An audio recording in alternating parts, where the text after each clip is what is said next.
Potrei stare qui ora a ragionare con voi su quale sia stato il mio primo vero approccio con Spider-Man. Potrei parlarvi dei film di Sam Raimi, sicuramente il primo approccio cinematografico. Oppure ricordo anche che guardando il primo film mia madre avesse detto: ma nel cartone non ha le cartucce di ragnatela che finiscono? Quindi ripenso al cartone. È così che ho avuto il mio primo approccio allo Spider-Man fedele ai fumetti, in quanto Spider-Man TAS era palesemente ispirato dalle più grandi saghe cartacee. Ma il fumetto? Ricordo nitidamente un fumetto trovato così in edicola con in allegato un falso Daily Bugle con una parte della saga dell'altro di Straczynski. Beh, fatto sta che so benissimo quale sia stato il mio primo approccio consapevole a Spider-Man, il momento in cui ho imparato a conoscerlo fumettisticamente, in cui mi sono appassionato alle sue vicende, in cui non era più l'appuntamento televisivo o cinematografico.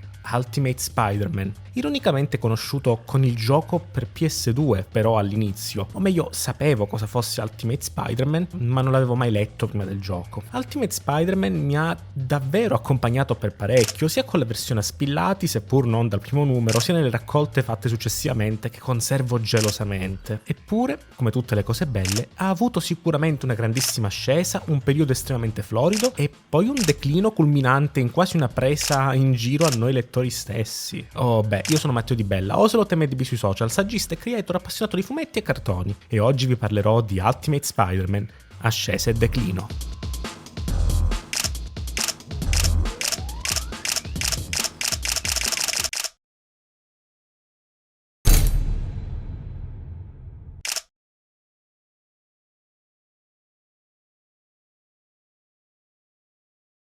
Negli anni 90 la Marvel, ma diciamo l'intero settore supereroistico, non se la passava per nulla bene da un punto di vista economico. Fra la fine degli anni 70 e l'inizio degli anni 80 la bolla speculativa sui fumetti supereroistici cresceva a vista d'occhio, con fumetti che in meno di un anno potevano passare da valere una decina di dollari a numeri a 3 o 4 zeri. E ovviamente parlarvi ora delle motivazioni di tutto ciò o di come si ottenne tale risultato grazie anche allo zampino dei distributori sarebbe quantomeno superfluo. Ma sappiate che nel 1993 tale bolla scoppiò, lasciando essenzialmente tutti, tanto i lettori quanto gli editori, a gambe all'aria. Ed è proprio questa grave crisi che portò negli anni 90 alla svendita dei diritti cinematografici, con cui Sony, Columbia si appropriò di Spider-Man, la Universal di Hulk, la 20th Century degli X-Men, che a oggi non è ancora risolta. Inoltre una curiosità frizzantina è che la Marvel offrì un pacchetto alla Sony Columbia contenente oltre a Spider-Man anche Iron Man e Captain America, ma questa declinò dicendo che non vedeva molte speranze in quei personaggi a eccezione di Spider-Man. Oh beh, sarebbe stato un Marvel Cinematic Universe molto diverso, oserei dire.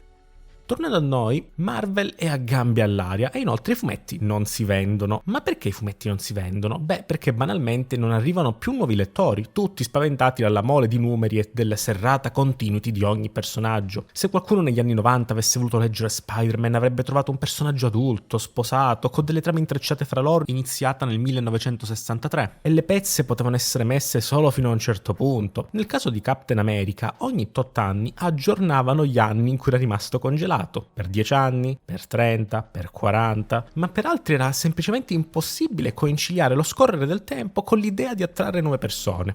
E non pensate agli ultimi 20 anni di fumetti in cui ogni tot fanno una ripartita dal numero 1, in cui lasciano le basi e resettano tutta la continuity, perché negli anni 90 non era mai stata fatta una cosa del genere. D'altra parte l'idea di dire vabbè ripartiamo con tutto da capo in un nuovo universo aveva già causato non pochi problemi alla DC, con Crisi sulle Terre Infinite, sul calare degli anni 80. Cosa fare insomma? Beh, sicuramente la Marvel non aveva le idee chiare su come fare per Spider-Man, dato che pensò bene di pubblicare fra il 1994 e il 1996 la saga del clone, che causò l'allontanamento persino dei fan più duri e puri. E poi il colpo di genio, rinarrare in qualche modo le origini del Tessino Ragnatela, una storia che potesse ricontestualizzare tutto ciò che fosse quel personaggio e consegnarlo a nuovi lettori. Nasce così nel 1999 Spider-Man Chapter 1 di John Byrne, che nel suo primo capitolo è letteralmente Amazing Fantasy numero 15, ma ambientato negli anni 90, che fece un successo modesto, molto modesto, non abbastanza per attirare i tanti nuovi lettori sperati e soprattutto prendendosi anche critiche da fan che non vedevano la necessità di ridisegnare il famoso fumetto di Lee e Ditko. A questo punto la storia narra che entrarono in scena Bill Jemas, all'epoca solo un avvocato con uno storico di lavoro in aziende specializzate in carte collezionabili, e Gareb Shamus, CEO di Wizard The Guide to Comics, consulente per l'editor in chief di Marvel Comics nel 1995.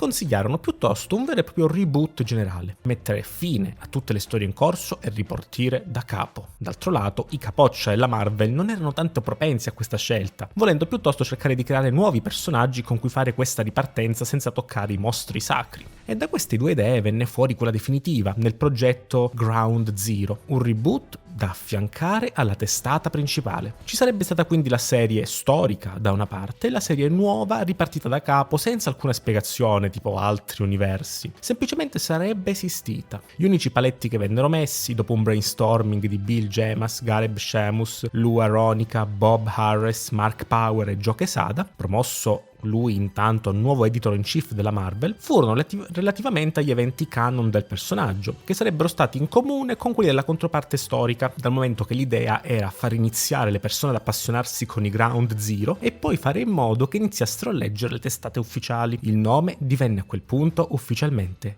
Ultimate. Quest'idea venne testata quindi, sempre su idea di Bill Jemas, su Spider-Man e sugli X-Men, in quanto alla Marvel sapevano che nel giro di un anno e mezzo sarebbe uscito il primo film sugli X-Men e che già vi erano trattative per un film su Spider-Man, e ciò avrebbe sicuramente dato un'ulteriore spinta alle vendite. Ora c'era solo un problema: mancava uno scrittore a cui affidare il tutto, ed è interessante come venga raccontato che alla Marvel si respirava già aria di fallimento, in quanto avrebbero mancato la finestra d'uscita dei film, ma che le cose cambiarono rapidamente proprio grazie a un colpo di fortuna. Fra le mani di Joe Quesada passò un fumetto scritto da un artista indipendente su di un serial killer. Lo scrittore, nonché artista, era Brian Michael Bendis. A Bendis vennero ripetuti i paletti già discussi e venne data una linea generale da seguire. Questo rilancio avrebbe dovuto spalmare in 6 capitoli ciò che Lee e Ditko avevano raccontato nelle 12 pagine di Amazing Fantasy XV. In più, Norman Osborn sarebbe dovuto essere introdotto fin dall'inizio e la nascita di Spider-Man legata alla Oscorp. Mary Jane e Harry subito come compagni di scuola di Peter, e ovviamente nessuna modifica al core del personaggio stesso.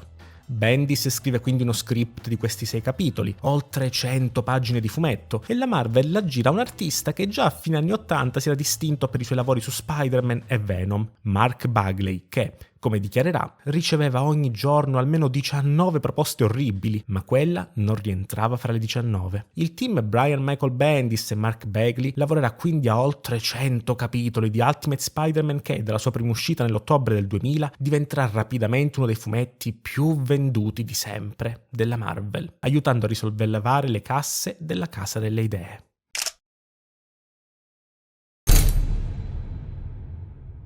Molti non sanno che effettivamente Ultimate Spider-Man assieme ad Ultimate X-Men fu il punto di partenza per tutto l'universo Ultimate, da cui poi si dirameranno anche gli Ultimate Fantastic Four e gli Ultimates, che diventeranno un po' gli Avengers di questo universo, e varie altre piccole testate, tutte per lo più dimenticabili in realtà. Questo perché, come penso possiate immaginare, Ultimate Spider-Man fece davvero tanto successo. Si stima che per più mesi consecutivi superò molto tranquillamente la controparte Amazing, che è un po' quello che sta accadendo anche ora con il nuovo Ultimate Spider-Man. Ma a cosa era dovuto questo successo? Beh, evitando in questa porzione di video di fare troppi spoiler, diciamo che potremmo parlare di un'unione di diversi punti forti, tanto nello stile artistico, all'epoca molto fresco, capace di svecchiare design senza necessariamente modificarli del tutto, quanto nella scrittura, in cui Bendis ha sempre spiccato in Ultimate per il suo approccio che potremmo definire televisivo.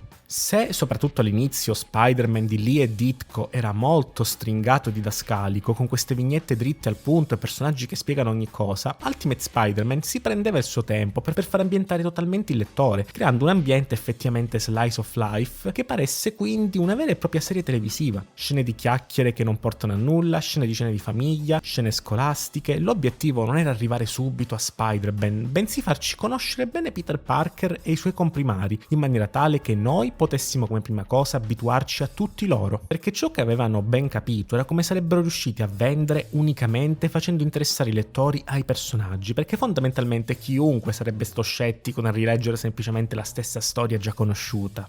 Ciò che in Amazing Fantasy numero 15 è raccontato in 12 pagine, qui venne dilatato in oltre un centinaio di tavole senza mai però annoiare minimamente. Vediamo il rapporto fra Peter, Harry e Mary Jane, qui redattati ai suoi compagni liceali. Vediamo il rapporto fra Peter e i suoi zii, con Ben che non è più quello che in 2 vignette muore, bensì la persona che è effettivamente bussola morale del nipote, un vero e proprio membro della famiglia, quasi facendoci dimenticare il suo destino. Vediamo una contestualizzazione a futuri nemici di Spider-Man che non era possibile avere negli anni 60, dato che il personaggio era nato quasi per scommessa. Insomma, Bendis capisce una cosa importante: la gente ormai conosce Spider-Man, non deve essere convinta a leggere quel personaggio tramite una storiella veloce e dritta al punto, dunque può prendersi i suoi tempi. E potremmo in maniera forse poco elegante dire che Ultimate Spider-Man facesse suoi tanti elementi delle soap opere degli anni 90, condendo il tutto con riferimenti culturali ora forse un po' datati e cose in cui i ragazzini di quegli anni potessero rivedersi, che è un po' anche ciò che fece il successo nelle prime storie di Spider-Man, seppur nella loro velocità. Stan Lee, o meglio, quelli che scrivevano le storie in cui appiccicava Stan Lee il suo nome, raccontava tutto sommato l'adolescenza di ragazzi degli anni 70, gli anni della sottocultura, della spensieratezza di vivere in un mondo in cui l'America ha vinto la guerra, ma anche nella paura delle droghe e dell'isolazionismo. E Bendis allora sfrutterà Spider-Man per raccontare invece i tumulti giovanili in un clima di sfiducia verso il governo, di incertezza per il futuro, di paura per il terrorismo. E io so benissimo che chi ha letto Ultimate Spider-Man possa capire benissimo a cosa mi riferisca, ma vorrei che anche eventuali lettori a secco possano rendersi conto di cosa significasse e di quale rivoluzione fosse un reboot del genere, ambientato negli anni dei lettori, che raccontasse ciò che i lettori stessi provassero quotidianamente. Perché io, nato nel 1997, posso leggere e amare le storie di Ditko pur ammettendo che molte di quelle cose mi sono completamente strane, e leggo invece Ultimate Spider-Man rivedendomi in quasi la totalità di ciò che i personaggi provano.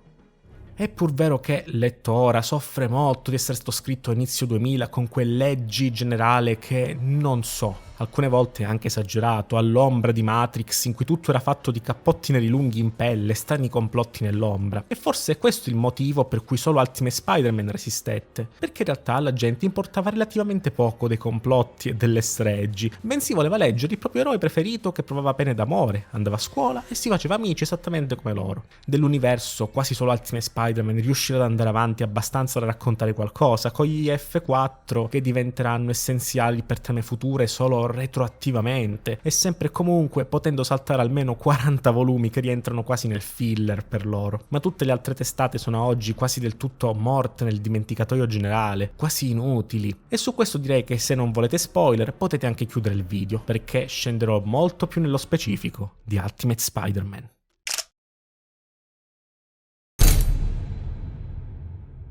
Come anticipato, il più grande pregio di Ultimate Spider-Man fu, ed è, il suo prendersi tempo per costruire i personaggi prima di innescare gli eventi, e quanto questi siano abbastanza diversi dalle controparti Amazing. Ciò che ne risulta è una storia che cattura perfettamente lo spirito di crescita e la fallacità umana. Vogliamo esempio parlare di Peter? Peter è da subito presentato come un ragazzo vittima dei classici bulli che vorrebbe in qualche modo avere un riscatto, ma che, per il suo essere fondamentalmente debole, non riesce. Dalla sua parte ci sono gli amici di infanzia Mary Jane ed Harry Osborn, qui rappresentati come vecchi amici d'infanzia, nonché gli zii che, amorevolmente, fanno il loro possibile per farlo sentire voluto bene, mostrandosi a tutti gli effetti come figure genitoriali. Esattamente come avverrà poi nel film di Raimi, che sospetto prendesse le linee guida lasciate anche a Bendis, a sua volta molto simile a Chapter 1, durante una gita alla Oscorp Peter viene mosso dal ragno radioattivo che gli dona poteri e che viene rapidamente schiacciato poi dal personaggio di sfondo Kenny che... Scusate, faccio un attimo una digressione perché una volta ho letto la cosa che mi ha fatto più ridere di sempre.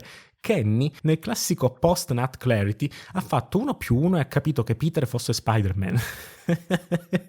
Dicevo, come ben sappiamo, ciò innescherà una serie di reazioni a catena che porteranno alla morte di suo zio. Tuttavia, il modo in cui avviene in Ultimate Spider-Man, in cui, come detto, il tutto avviene in oltre 100 pagine di racconto, riesce a meglio contestualizzare il tutto. Con questi nuovi poteri Peter diventa più sicuro di sé, non si fa più mettere i piedi in testa dai bulli, inizia a fare sport dimostrandosi superiore a tutti gli altri, compete nel wrestling per guadagnare soldi col nome di Amazing Spider-Man, ma d'altra parte inizia anche a diventare molto pieno di sé, al punto da lasciare che un ladruncolo la passi liscia perché tanto non è un suo problema. Notando questo cambiamento, questo enorme cambiamento, viene anche ripreso dallo zio che, dopo averlo ripescato a un party a cui lui era scappato nella notte pur di non avere a che fare coi suoi zii, a un vero e proprio litigio paterno che si conclude con la famosa "da grandi poteri derivano grandi responsabilità". Peter, ancora arrabbiato in quanto quella frase citata è da suo padre che però è sparito e i suoi occhi non ha quindi rispettato tale responsabilità, scappa via e continua a vagare per le strade di New York. Al mattino, tornato finalmente a casa, scoprirà che suo zio è stato ucciso da un ladro e, sentendo una conversazione fra poliziotti, rintraccia quell'uomo scoprendo proprio essere la persona che lui aveva lasciato andare via.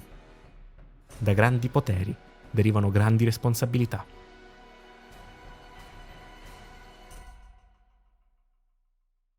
Ma i giorni immediatamente successivi sono strani, con un Peter che quasi riprende le sue abitudini per cui lo zio dal principio l'aveva ammonito, lo stesso caratteraccio per cui si era messo nei guai, per cui Ben era stato costretto a cercarlo nella notte. Risponde male ai professori, si diletta nel creare ragnatele organiche, flirta, scherza, gioca, ma è tutta una facciata. Altro non è che il modo di Peter per reagire al lutto, in cui cerca di distrarsi dal profondo dolore che prova per la morte di una delle persone a lui più care, dovute anche a lui. E soltanto quando davanti a Mary Jane non riesce più a mentire, ha un definitivo crollo che lo porta a sbloccarsi, avviando davvero quel processo che lo porterà da lì in poi a essere Spider-Man.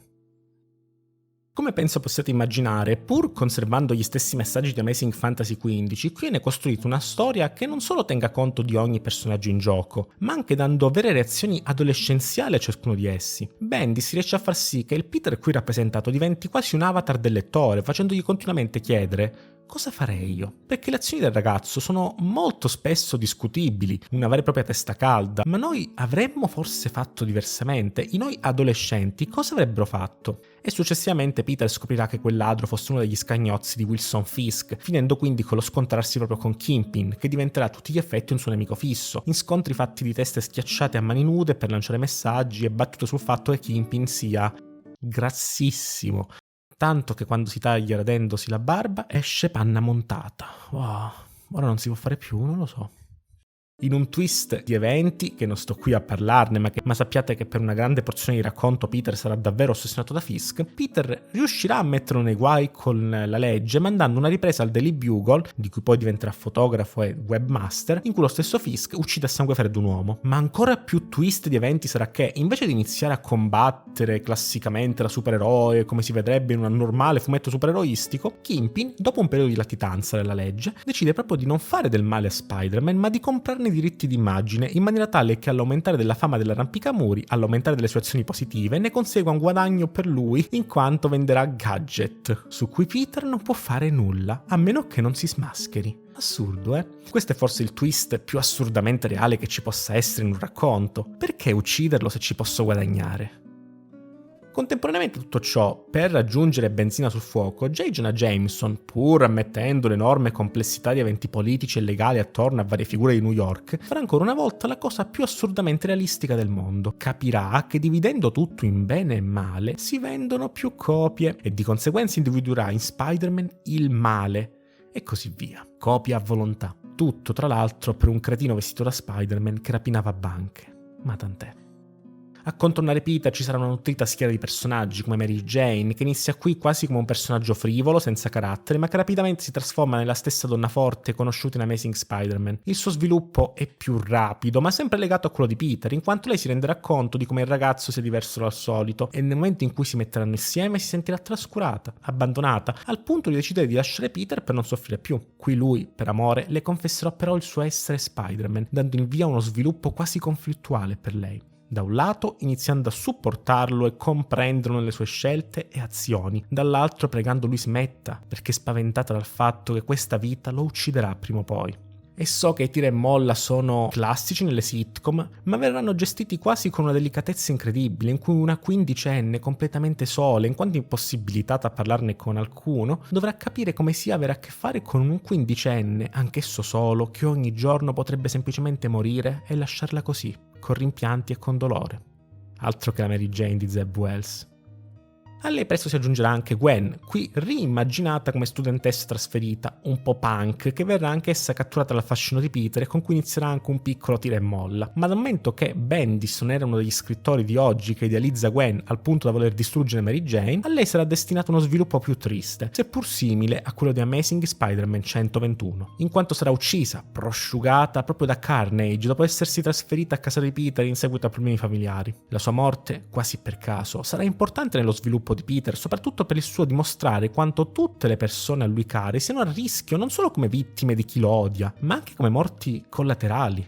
Letteralmente anche solo stare accanto a lui potrebbe significare morte a prescindere, una cosa un po' pesante a 15 anni, non credete?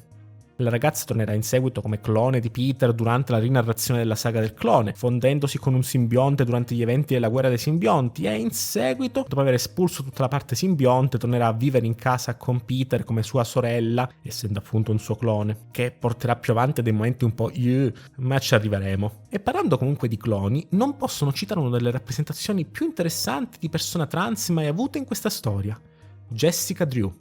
Non è mai apertamente stato detto che sia una persona trans, ma nel tempo è diventata vera e propria icona, proprio perché lei è un clone femminile di Peter, che deve venire a patti col fatto che i suoi ricordi siano i ricordi di Peter, dissonanti però dal suo aspetto femminile, al punto da portarla a una riflessione sul suo io e su cosa o chi lei sia davvero.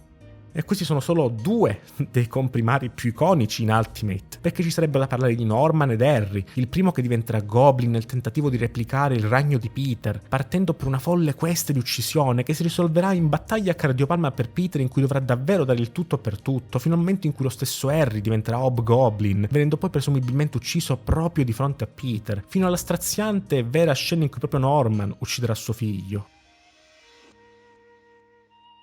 Kenny, letteralmente un bullo di sfondo, che avrà uno sviluppo fantastico nel diventare una persona completamente diversa, fino a mettersi in gioco per salvare Kitty Pryde, la zia May e il suo accettare la vera identità di Peter, Eddie Brock Jr., che, mamma mia, cosa sono riusciti a fare con lui, forse una delle mie iterazioni preferite di Venom. Praticamente nel corso dei volumi si scopre che il padre di Peter stava lavorando a una cura per il cancro assieme a questo scienziato padre di Edward Brock Jr., chiamato Edward Brock Sr.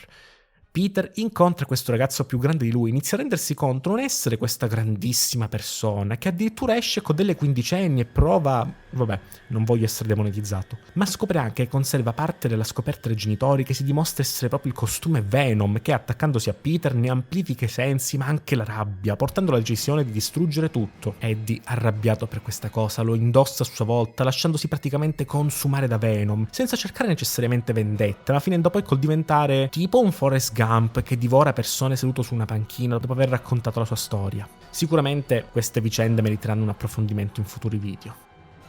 E in questa pletora di personaggi, impossibile non citare anche il rapporto di Peter con gli altri eroi, che lo vedono un po' tutti come un ragazzino stupido che tenta di salvare le persone senza sapere che ci sia ben altro di più importante da fare. Tutti lo vedono così, tranne Nick Fury, che ha però in mente per lui anche un piano più sinistro. Nick Fury riconosce la bravura di Peter, gli dice di godersi questi ultimi 3 anni da minorenne, perché appena sarà 18enne, essendo frutto di una mutazione genetica illegale, apparterà totalmente allo SHIELD e sarà alle loro dipendenze.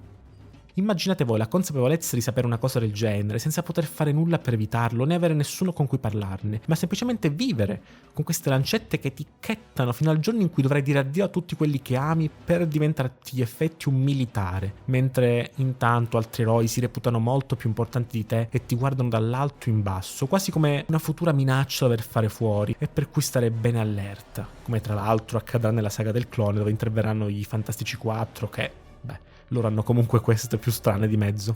Ecco, tra l'altro molto irritanti gli Ultimates, gli Avengers di questo mondo, rappresentati a tutti gli effetti come uno strumento del governo che devono solo far rispettare lo status quo. Sotto quest'ottica davvero Spider-Man rappresenta una cellula impazzita nel mondo stesso degli eroi, in quanto eroe davvero legato a New York e alle persone normali. Punto chiave dell'intero primo volume di Ultimate Spider-Man sono a tutti gli effetti le vicende di Ultimatum. Ecco, se devo essere sincero, credo che la trama principale sia brutta tanto quanto le cose che propina la Marvel nella timeline principale. Forse è brutta tanto quanto la run di Zeb Wells, ma per ragioni di cosa devo parlarne anche perché si lega allo sviluppo di J. Jonah Jameson. Magneto flippa di cervello e decide che manderà uno tsunami su New York, a cui seguiranno quindi una serie di morti fra i supereroi, alcuni semplicemente di eroi coinvolti nello tsunami che annegherà la città, altri invece nella maniera più cruenta ed edgy del mondo, finché lo stesso Magneto non sarà giustiziato e tutto tornerà alla normalità. Insomma, roba edgy per cui lo stesso mondo Ultimate sarà ricordato come le storie edgy della Marvel, dato che, a quanto pare, quando a uno scrittore viene data carta bianca, la prima cosa che pensa di fare è uccidere tutti. Fortunatamente le storie legate invece a Spider-Man hanno un qualche senso e migliorano un po' il tutto. Va quasi come se Bendis avesse preferito restarne fuori da tutto questo marasma. Qua infatti le vicende iniziano con i nostri intenti a fare una gita rilassante, quasi come se fosse il classico episodio filler degli anime. Improvvisamente la situazione precipita quando zia May viene posta in arresto per possibili legami con Spider-Man e portata in caserma. Improvvisamente tutto però si fa buio, la terra trema. Lei si rialza e cammina fuori. Ciò che vede è il disastro, con una nave schiantata sulle strade di New York e un'enorme onda in procinto di abbattersi proprio sulla città, senza lasciare scampo a nessuno. Peter si ritroverà quindi immerso in questo disastro e passerà il tempo a fare tutto ciò che è in suo potere per salvare quante più persone possibili, continuando a tuffarsi in acqua e a risalire in superficie, nuotando fra cadaveri, quasi impotente di fronte a quanto successo, ma dimostrandosi invece un vero e proprio eroe di New York, con a cuore come prima cosa le vite delle persone. Tra un tuffo e l'altro verrà visto da dentro un edificio ormai sommerso proprio da J. Jonah Jameson, ormai rimasto completamente solo dopo la morte di sua moglie nell'inondazione, che si renderà conto di quanto sia stato cattivo e stupido negli anni nei riguardi di quest'eroe, che ora sta dando tutto se stesso per salvare chiunque, decidendo di sedersi a scrivere un lungo articolo di elogio a quell'eroe, dimostratosi il migliore di tutti, in un capitolo in cui tramite i suoi occhi rivivremo quanto visto fino ad ora, non più con la rabbia del giornalista che deve vendere, ma con il dolore del giornalista che scrive un requiem all'eroe. Dio mi ha salvato, Dio mi ha messo in questa posizione e Dio mi ha dato il potere di aiutare Spider-Man. Ora lo so e lotterò il mondo intero per lui. Requiem in quanto a seguito di Ultimatum Spider-Man sarà prima fra gli eroi considerati dispersi, in uno dei capitoli più belli forse dell'intera run di Bendis. Jessica Drew incontra Kitty Pryde, mentre Mary Jane, Zia May, Gwen e tutti gli altri si disperano. Qui le due, in pagine completamente mute, iniziano a cercare ovunque, aiutando tutte le persone sul loro cammino, e cercano tracce di Peter, finendo col trovare solo una maschera rotta da consegnare in lacrime a May. Soltanto alla fine vedremo Captain America sollevare un macigno sotto il quale c'è Peter che, nell'ultima vignetta, riapre gli occhi, vivo. Se tutto Ultimate Spider-Man si fosse concluso qui, staremmo forse ora parlando di una delle serie più belle mai prodotte dalla Marvel, ma la trama decide di fare ora un salto in avanti di 6 mesi.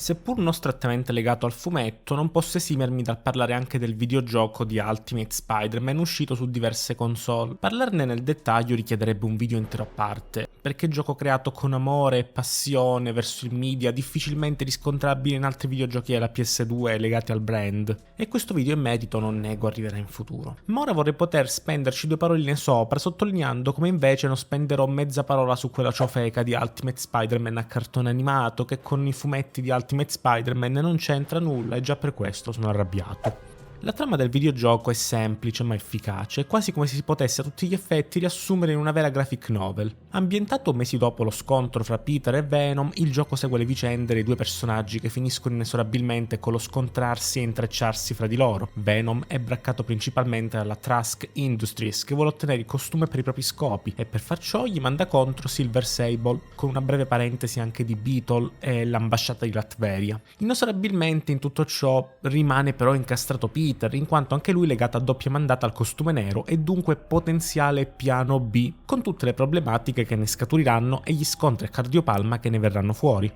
Il gioco, come detto, è una lettera d'amore dei produttori, la Treyarch, che già aveva lavorato a vecchi giochi di Spider-Man tratti dai film di Sam Raimi, lavorerà a Call of Duty e allo stupendo Il Regno delle Ombre, e si differenzia da ogni altro prodotto proprio per il suo essere strettamente legato alle grafiche fumettistiche, fatte di colori acidi, passaggi fra vignette e onomatopee prima che Spider-Verse le rendesse mainstream. E anche per questo in realtà all'uscita fu un flop colossale, arrivando forse a pelo in pari con le spese e infrangendo ogni sogno di un sequel a cui stavano già pensando, diventando un cult solo nel tempo, perché ovviamente le cose belle vengono apprezzate quando è troppo tardi, come il mio canale ad esempio, a cui vi invito a iscrivervi prima che sia troppo tardi per me.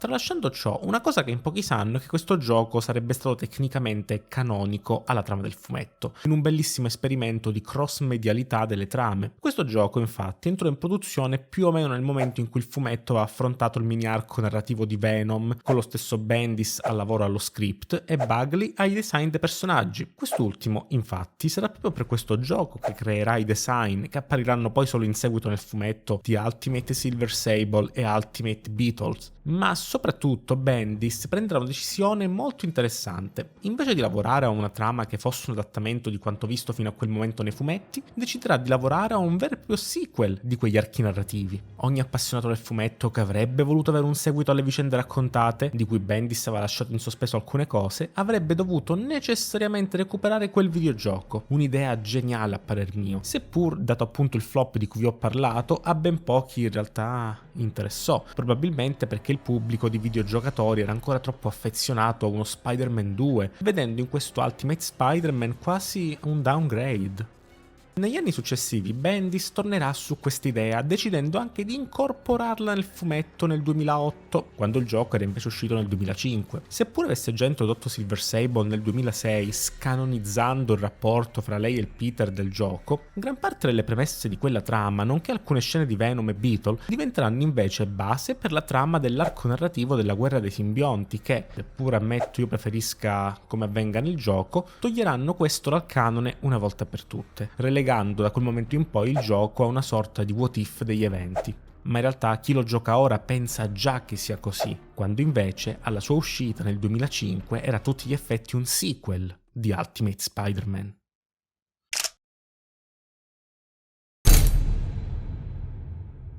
Avendo parlato quindi di tutti i punti forti che hanno portato al successo di questo fumetto, molti si aspetterebbero il successivo declino, ma in realtà sarebbe sbagliato secondo me parlare di declino dopo gli eventi di Ultimatum, quanto più di una stasi che ha colto il personaggio che da quel momento in poi si è bloccato nel tempo mentre andavano avanti solo le trame dei suoi comprimari, quasi come se Peter dovesse restare ora uguale a quanto raggiunto dal Peter Ultimatum, con solo gli altri autorizzati a crescere. Dunque, dicevamo, dopo Ultimatum la serie viene stoppata ripartendo dal volume 1 col nome di Ultimate Comics Spider-Man, che durerà per 15 numeri, riprendendo poi da lì la numerazione vecchia di Ultimate Spider-Man dal 150 al 160. Nei numeri che compongono questa seconda parte, la figura di Peter Parker viene effettivamente cristallizzata a quella di eroe popolare che ormai ha il favore di chiunque, grazie anche al sentito articolo di J. Jonah Jameson, e in generale Bendis smette anche di provare a rivoluzionare lo status quo, o almeno smette per Peter, laddove la serie pecca per il suo trattamento nei confronti del protagonista, ormai stereotipizzato, splende invece verso tutti gli altri che lo circondano. Certo, ricevette delle critiche per natura un po' da sitcom raggiunti in alcuni frangenti, ma per me Spider-Man è sempre stato anche questo. Gli eventi di Ultimatum hanno portato a New York un'ondata di fobia nei confronti dei mutanti, che per Bendis è un'occasione per inserire nelle sue storie anche temi di segregazione e razzismo, in una sorta di parallelismo con i musulmani successivamente agli eventi dell'11 settembre. È semplicemente bello, inteso come bella scrittura, vedere l'evoluzione che ha un personaggio come Kenny, che passa ad essere il classico reazionario che se la prende con Kitty Pryde per il suo solo essere una mutante, fino a proteggerla quando gli agenti governativi entrano nelle classi per portare via chiunque sia un mutante. Allo stesso modo è la tristissima scena in cui Bobby Drake viene cacciato di casa da sua madre per il suo solo essere un mutante. Allo stesso modo, finalmente continuerà l'evoluzione anche di J. Jonah Jameson quando, nel corso dei volumi, scopre non solo di essere sempre sbagliato sul conto di Spider-Man, ma anche che sia proprio Peter Parker. Da figura negativa, sempre pronta a dire quanto di peggio possibile su di lui, diverrà così invece quasi una nuova figura paterna, offrendogli un lavoro da cui poter scappare per necessità e anche di pagargli il college. Tutto ciò proprio perché in questa storia i personaggi non devono restare sempre nella loro forma primordiale, non devono portare sempre gli stessi conflitti, bensì possono evolversi e cambiare, crescere, migliorare o peggiorare. Ogni personaggio è vivo e pulsante. E sarò sincero, a me è piaciuta anche la parentesi casa aperta di Zia May, che riprende un po' anche il concept di Spider-Man e i suoi fantastici amici. Nel corso dei volumi, oltre a una Gwen ormai stazionaria a casa di Peter Parker che... Oh, scusate, apro una parentesi che avevo introdotto prima. È strano? Cioè, questa Gwen è una sorta di clone creato con il sangue di Peter, che vive in casa di Peter come fossero fratello e sorella. Ma d'altra parte, senza un apparente motivo, nei 6 mesi di buco, Mary Jane e Peter si sono lasciati e ora lui e Gwen sono anche fidanzati e ci danno dentro. Non è strano? Certo, il me tredicenne leggeva queste pagine e pensava «Oh, magari fosse così la mia vita», ma il me 28enne pensa che sia leggermente incestuoso? Vabbè, dicevamo, oltre all'attazionaria Gwen, casa Parker è allargata con Johnny Storm, Kitty Pryde e Bobby Drake, rimasti ormai da soli per un motivo o per un altro. Ed è qui che la scrittura sitcom di Bendis dà il suo meglio, aiutato dall'arte leggera e luminosa di La Fuente. Tutti iniziano a vivere sotto lo stesso tetto, come una grande famiglia allargata, con tutti come dei veri e propri fratelli e sorelle, o meglio cugini, che in qualche modo devono aiutarsi a vicenda. Ed una parentesi molto piccola, ma è impossibile non resti impressa per quanto genuinamente familiare possa essere, perché racchiude lo spirito stesso dei fumetti: unire le persone in una casa in cui non importa tu sia un clone, un mutante, un esperimento, perché sei sempre umano e come umano devi essere trattato. Non si nega l'aiuto a chi ne ha bisogno e si fa il possibile affinché abbia una vita dignitosa al pari di quella di chiunque altro. Se le vicende dei mutanti rappresentavano un po' una risposta al razzismo dilagante degli Stati Uniti, ora risposta più valida che mai, questa parentesi mostra proprio come non importa che una famiglia non sia tradizionale, purché in essa ci sia amore. Mentre Spider-Man salva New York, zia May salva dei ragazzi. Ma è sfortunatamente una parentesi breve, forse molto breve.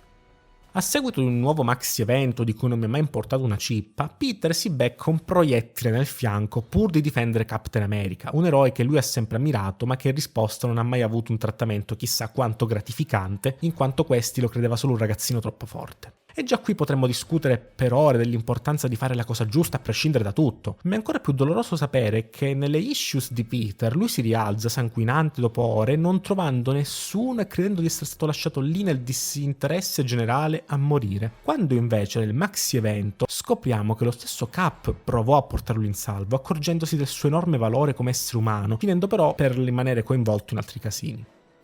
Ma non è tutto. Contemporaneamente i 6 più temibili nemici di Peter, meno Octopus brutalmente ucciso, capitanati da Norman, si preparano ad attaccare la sua casa e uccidere tutti, con solo Johnny e Bobby come ultima linea di difesa, e Mary Jane, Gwen e zia May a fare da spettatori assieme a letteralmente tutto il vicinato. E Peter si trova dunque a lottare con un fianco sanguinante, prima contro nemici arrabbiati neri e poi all'ultimo sangue con Norman, che a ogni colpo diventa sempre più forte, sempre più pericoloso, sempre più spaventoso. Dalla battaglia in cui persino gli lancerà un camion addosso, finirà poi col morire fra le braccia della zia dopo essere riuscito a sconfiggere il nemico, salvando tutti almeno questa volta. Le sue ultime parole, stringendole la mano, sono proprio sulla gioia di essere riuscito a salvare perlomeno lei, riscattandosi del non essere riuscito a salvare lo zio che, nell'ultima immagine prima che tutto diventi nero, gli mette una mano sulla spalla e lo rassicura di essere stato bravo. Quasi come in un cerchio che si chiude, iniziato un anno prima degli eventi narrati con la morte dello zio e la nascita di Spider-Man, qui Spider-Man muore per far sì che la zia, rappresentazione di chiunque lui ami, viva.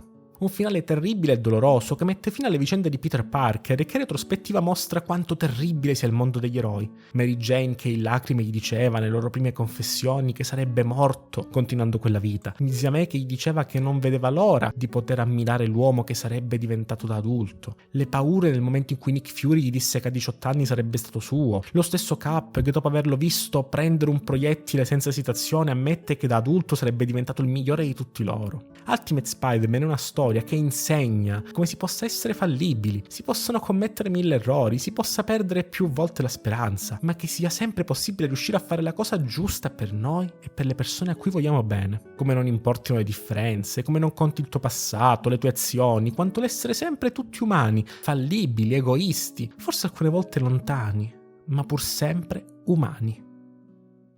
E questo venne perfettamente mostrato anche dalle 2 issue finali di Ultimate Spider-Man Fallout, criminalmente non inserite nella raccolta fatta dal Corriere, ma almeno presenti negli omnibus Marvel, in cui, proprio come sottolinea lo stesso termine, tutti i nodi raggiungono il pettine. Al funerale di Peter Parker tutti sono presenti per commemorare il più grande eroe di sempre. C'è chi si dispera, chi cerca di restare composto, chi si danna perché non è riuscito a fare nulla e chi, come J. Jonah Jameson, vorrebbe raccogliere tutto il coraggio da giornalista per poter parlare di quel ragazzino che in passato ha attaccato solo per vendere più giornali, senza riuscire però a trovare la forza di scrivere alcunché. E Nick Fury, quasi rivolgendosi allo spettatore, si scusa in quanto forse è sempre stata tutta colpa sua, che non ha mai aiutato davvero quel ragazzino. E si conclude così, una volta per tutte, la storia di Peter Parker.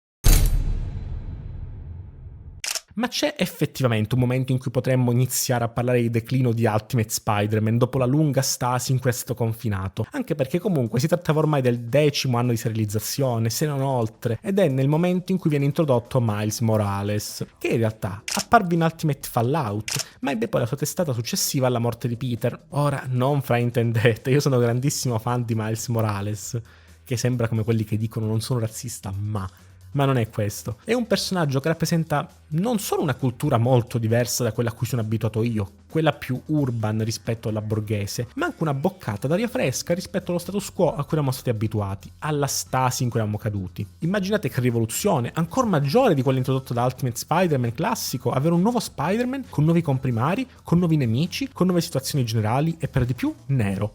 Già, immaginate che rivoluzione assurda, se solo non fosse che il primo Miles Morales era dannatamente noioso. Non per tutta la sua run, ma sicuramente nel suo inizio per una buona porzione. Non me ne voglia Bendis, sicuramente iscritto al canale, né la nostra connazionale Sara Pichelli, che ha magistralmente creato l'aspetto visivo del personaggio, ma in Ultimate Comics New Spider-Man pareva che ogni volta che non sapessero come mandare avanti la trama facevano sì che Miles finisse col confrontarsi con un personaggio legato a Peter Parker che non è di per sé un male, ma è sicuramente una missione di come il personaggio faticasse a ingranare da solo. Dovevano ricorrere al fanservice, perché lì si torna. Se Peter Parker aveva avuto 100 pagine solo per apprendere che da grandi poteri derivano grandi responsabilità, Miles torna al trend in cui tutto deve essere veloce e al punto, altrimenti la gente non lo legge il fumetto. Problema perfettamente risolto in Spider-Verse. Assolutamente, ma cavolo!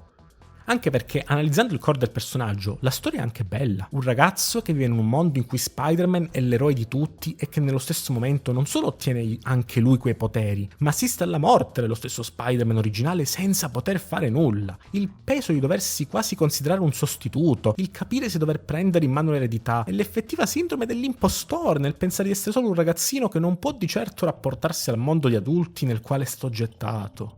Anche solo il fatto che riveli la sua identità al suo miglior amico per la disperazione di non saper cosa fare, piuttosto che per l'amore, come fece Peter con Mary Jane, è qualcosa di nuovissimo nelle storie. Così come il fatto che suo zio non sia più la bussola morale, ma un villain che vorrebbe sfruttare quel potere rendendolo come lui, le cui sue ultime parole sono quasi una condanna. E la porzione di Ultimate Spider-Man su Miles Morales richiederebbe quasi un video analisi a parte, ma ho personalmente apprezzato tantissimo la sensazione di piccolezza di Miles. In ogni sua azione è un continuo riflettere su cosa farebbe Peter Parker, finendo però con incacciarsi soltanto in brutte situazioni perché lui non è Peter Parker. Una delle mie porzioni preferite è sicuramente quella in cui, in seguito alla morte della madre per colpa di Venom, sì, magari approfondiremo in futuro questa cosa, Miles quasi rinuncia del tutto a essere Spider-Man, diventando passivo agli eventi, finché proprio Jessica Drew non gli fa capire cosa significhi essere Spider-Man. Chi più di un clone di Peter Parker per comprendere cosa provi un ragazzo trattato come il nuovo Peter Parker? Cosa significa indossare quella maschera? Perché indossarla? Non bisogna fossilizzarsi su Peter Parker, bensì essere Miles Morales, essere il nuovo Spider-Man, non il sostituto di Spider-Man. Proprio con questa ritrovata forza di volontà, Miles diventerà a tutti gli effetti lo Spider-Man dell'universo Ultimate. Un finale perfetto di una storia durata 10 anni, in cui tra le cose comprendiamo il passaggio della torcia, la scoperta dell'io, l'importanza di ognuno di noi e della nostra resilienza. Un messaggio fantastico. Fantastico ma rovinato dall'arco narrativo successivo.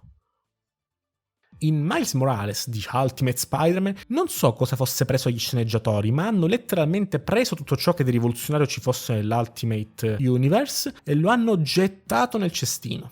Ricordate il fatto che fosse un taglio realistico, fuori dagli schemi narrativi classici delle testate storiche in cui gente muore e resuscita a caso per migliorare engagement e cose del genere? È perfetto, perché Peter Parker in realtà è ancora vivo. Zan zan.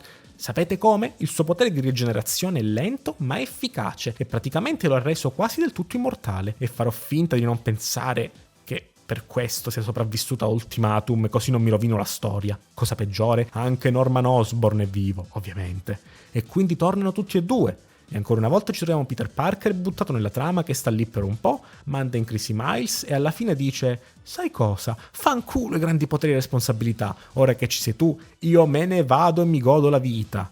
E quindi dopo essere tornato in vita scombussolando tutto, se ne va via, lasciando indietro tutti, tranne Mary Jane. Che avevano in mente? Anni di storia e capitoli e costruire la consapevolezza della responsabilità di essere un eroe. Che senso ebbe resuscitarlo solo per toglierlo comunque dalla trama? Soprattutto dopo quel numero 200 bellissimo in cui tutti si erano raccolti per parlare di tutto ciò che di bello ci fosse nel Peter Parker a un anno dalla sua morte. Questo arco narrativo non fece che dimostrare ai lettori come ormai l'universo Ultimate avesse perso l'importanza data a ogni singola azione, in cui la morte aveva un peso, perché nessuno resettava continuity o cancellava memorie, diventando effettivamente in 15 anni circa essenzialmente uguale alle testate che avevano portato a creare il progetto Ultimate. Una sorta di muori d'eroe o vivi tanto a lungo da diventare il cattivo. Qualcosa si era definitivamente spezzato, e dal momento che solo Spider-Man continuava a restare solida e tutto sommato solo Miles era apprezzato, non ci volle molto prima che la Marvel prendesse la palla al balzo per mettere una fine a tutto. Nel 2015, sulle testate principali, Jonathan Hickman stava portando avanti un'intricata trama che avrebbe avuto il suo culmine nelle nuove Secret Wars, con il tema delle incursioni e degli scontri fra mondi che già in precedenza avevano avuto i suoi primi sprazzi con le conseguenze di Age of Ultron e Cataclysm. Vabbè, a 10 anni di distanza ammetto che ne ricordo poco e nulla, in quanto iniziarono a coincidere con il mio lento abbandono dei fumetti Marvel prima di riavvicinarmi qualche anno dopo. Fatto sta che queste Secret Wars portarono alla completa distruzione, cancellato dall'esistenza dell'universo Ultimate, con solo 3 personaggi, uno di questi Miles Morales, salvati dall'annientamento e portati su Terra 616. Questo pretesto fece sì di cancellare definitivamente un universo ormai inutile, salvando giusto quei pochi personaggi rimasti famosi, con però piccoli retcon spiegati da questi time warp. Per dire, Miles aveva ora nuovamente una madre e uno zio.